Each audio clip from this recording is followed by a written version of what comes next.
So in today's video, I'm going to be taking a look at crowning Duologue, which is the Solstice Strand rocket launcher that I believe came out last year, if memory serves. And this year they made some changes. So last year, the weapon did not have reconstruction and it had 0 damage perks. And then this year, they added reconstruction in the first slot and maybe some other things. But mainly they added bait and switch, which is, arguably the best damage perk in the game, in the second slot. And they've also added bipod as well. Unfortunately, I did not get bipod, so I will not be showing that in today's video. But I also don't think it would be worth it anyways on this roll because it doesn't have field prep. And I feel like if you want a bipod rocket, field prep bipod is the way to go because then you're reloading super quickly and utilizing bipods, basically DPS, because it has so many rockets. So in today's video, I mostly just want to compare this rocket's god roll, which is reconstruction, bait and switch, to Apex Predator, which has the exact same roll and has been best in slot rocket launcher for a while now. So like I said before, I ended up getting the god roll crowning Duologue with impact casing, reconstruction, and bait and switch, which is identical to my Apex Predator.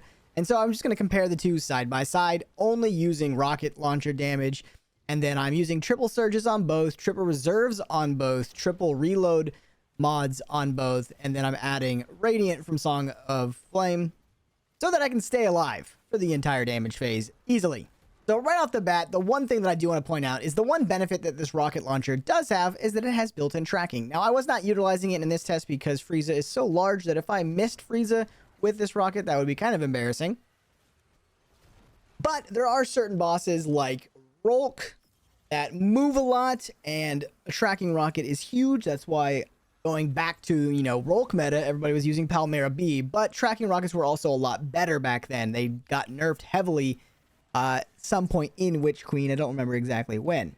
Another benefit this rocket launcher does have over Apex Predator is that it has deeper reserves. It can hold another 3 rockets, which in certain situations definitely would be plus. Obviously, in this test, damage phase is not long enough to take advantage of those extra reserves.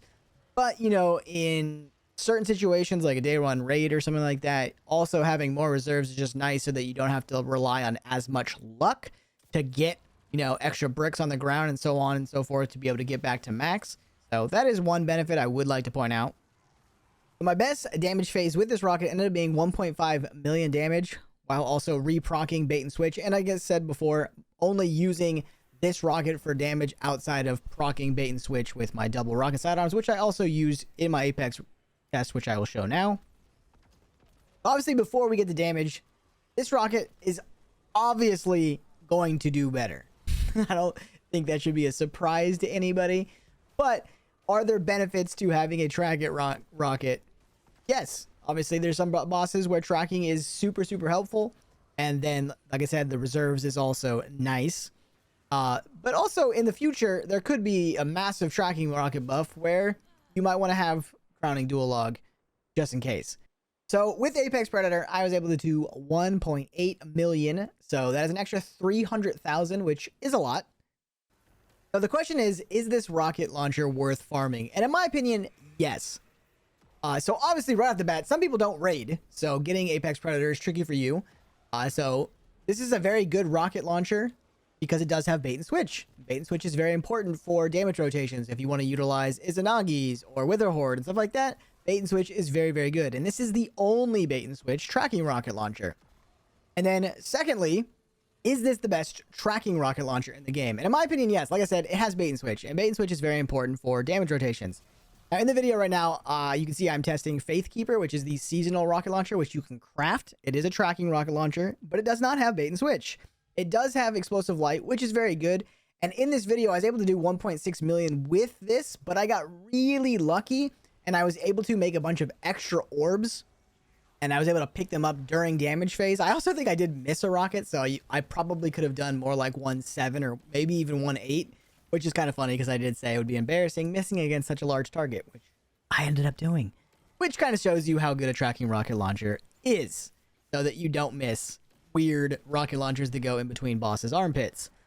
I would farm crowning Duologue. I do think it's worth it. Like I said, bait and switch is huge. Like I said, this is not better than Apex Predator, but maybe one day it will be. And this only comes around once a year, so get it while it's here. Bonfire Bash drops a ton of weapons. Unfortunately, it's mostly bows, but you still get a bunch of rockets randomly as well. So, in my honest opinion, get this rocket. It is worth it overall. But anyways, thank you guys for watching the video. Hopefully you enjoyed. Let me know what kind of stuff you want to see in the future. But yeah, I hope you guys have a great rest of your day, and I'll see you later. Peace.